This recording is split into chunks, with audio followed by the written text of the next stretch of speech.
네, 안녕하세요. 성형외과 전문의 PSPS입니다. 오늘은 눈밑 지방 재배치, 지방 이식, 필러 등 눈밑 부위의 수술 그리고 시술에 대해서 말씀드리겠습니다. 먼저 이런 눈밑 지방 재배치 수술 그리고 기타 시술들은 왜 하는 걸까요? 이렇게 눈 밑에 불룩하게 튀어나온 지방을 없애기 위함일까요? 아니면 이렇게 눈 밑에 어두운 다크서클을 없애기 위한 걸까요? 물론 둘 다겠죠? 이렇게 눈 밑에 불룩하게 나온 지방을 없애고 어두운 다크서클을 밝게 해주기 위한 수술과 시술들입니다. 하지만 제가 생각하기에 가장 정확한 목표는 바로 이 눈밑과 앞광대로 이어지는 윤곽, 라인을 아름답고 어려 보이게 해주는 것이라고 생각합니다. 그렇다면 먼저 아름다운 눈밑 앞광대 라인이 어떤 건지를 알아야 되겠죠? 사진을 보면서 말씀을 드리겠습니다. 자, 연후의 옆모습을 같이 볼까요? 이렇게 잘 발달된 애교살이 있고요. 그 아래쪽으로 튀어나지도 않은 옅하고 너무 꺼지지도 않은 눈밑, 그리고 아래쪽 앞광대 쪽으로 볼륨감 있고 자연스러운 라인이 이어지고 있습니다.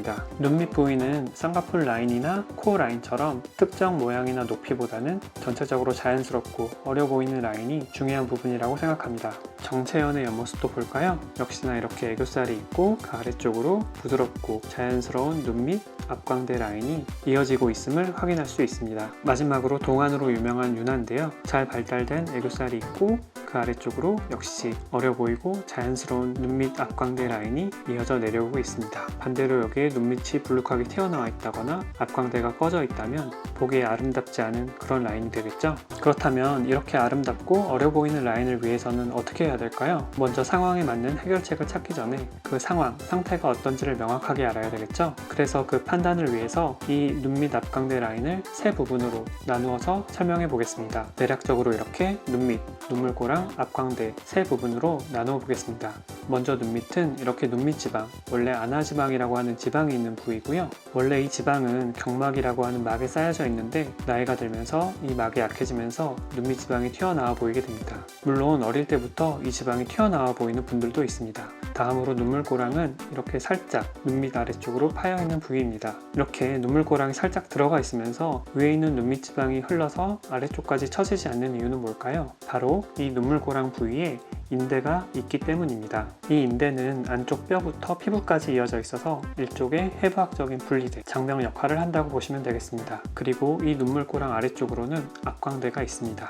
나이가 들면서 이 앞광대 쪽의 볼륨이 줄어들거나 아래쪽으로 처지게 됩니다. 물론 이 부위도 어릴 때부터 그 볼륨이 부족한 경우가 있을 수 있습니다. 그래서 결국 이렇게 눈밑, 눈물꼬랑 앞광대 세 부위로 나누어 볼 수가 있겠고요. 이 세 가지 부위를 기준으로 해서 각 상태에 맞는 해결책을 알아보도록 하겠습니다. 먼저 제일 간단한 경우를 볼까요? 먼저 이렇게 눈물꼬랑만 파여있는 경우가 있을 수 있겠습니다. 혹은 이 위에 눈밑 지방이 튀어나오기는 했는데 그 정도가 미미해서 상대적으로 눈물꼬랑만 좀 커져 보이는 경우가 있겠습니다. 이런 경우에는 필러 혹은 지방 이식으로 이 꺼진 부위를 채워주면 됩니다. 그렇게 해서 비교적 간단하게 눈밑 앞광대의 라인을 보기 좋게 만들 수 있습니다.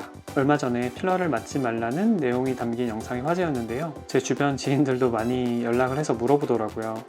하지만 제 생각에는 그 영상은 좀 과장된 면이 있는 것 같고요. 정확한 위치에 적절한 용량의 필러를 시술하는 것은 전혀 문제가 없다고 생각합니다. 반대로 예전에 눈밑 지방 재배치를 하면 안 된다는 내용의 영상도 있었거든요. 그 역시 과장된 면이 있다고 생각하고요. 어떤 시술이나 수술이든지 각 상태에 맞게 적절하게 시행이 되면 문제가 없을 거라고 생각합니다. 그 다음으로 눈밑 지방이 튀어나와 있는 경우가 있을 수 있겠죠? 이때는 튀어나온 지방 일부를 제거하고 남은 일부를 이 꺼져 있는 눈물꼬랑 쪽으로 재배치를 시켜주게 됩니다. 아까 꺼져 있는 눈물꼬랑 부위에 인대가 있어서 눈밑과 앞광대를 나누고 있다고 말씀드렸었죠? 그래서 이 눈물꼬랑 쪽으로 지방을 옮길 때는 그 인대를 어느 정도 박리해줘야 재배치가 가능합니다. 자세한 수술 방법에 대한 영상은 다시 한번 만들어 보겠습니다. 간혹 튀어나온 눈밑 지방 아래쪽으로 눈물꼬랑이 파인 정도가 심해서 눈밑 지방 재배치만으로는 볼륨이 충분하지 않을 경우가 있는데요. 이 경우에는 눈밑 지방 재배치와 지방 이식을 통해서 좀 더 매끄러운 윤곽을 만들어 줄 수 있습니다. 그리고 위의 문제와 더불어서 앞광대가 꺼져 보이는 경우가 있을 수 있겠죠? 앞광대가 밋밋하게 꺼져 있으면 나이가 들어 보이거나 피곤해 보일 수 있으며 전체적인 윤곽이 이쁘지 않습니다. 이 경우에 앞광대 쪽에 지방을 이식해서 전체적으로 매끄러운 윤곽을 만들어낼 수 있겠습니다. 그리고 간혹 가다 보면은 눈밑 지방은 그렇게 튀어나오지 않았는데 눈물꼬랑과 앞광대가 많이 꺼져 있는 경우가 있어요. 이런 경우에는 지방 이식만으로도 매끄러운 눈밑 앞광대 라인을 만들어 줄 수 있습니다. 마지막으로는 이 모든 문제에 덧붙여서 피부 처짐이 함께 동반될 수 있겠죠. 보통 중년 이후에 나이가 들면서 이런 증상이 생길 수가 있는데요. 이런 경우에는 늘어진 피부를 제거해 줄 수 있는 하안검 수술을 통해서 증상을 개선시킬 수 있습니다. 물론 필요에 따라서는 지방 이식을 함께 하면 더 좋겠죠. 이런 수술과 시술을 통해서 이렇게 아름다운 눈 밑 앞광대 라인을 만들어낼 수 있다면 참 좋겠죠. 옆에서 봐도 그렇고 앞에서 봐도 그렇고 정말 라인이 이쁘네요.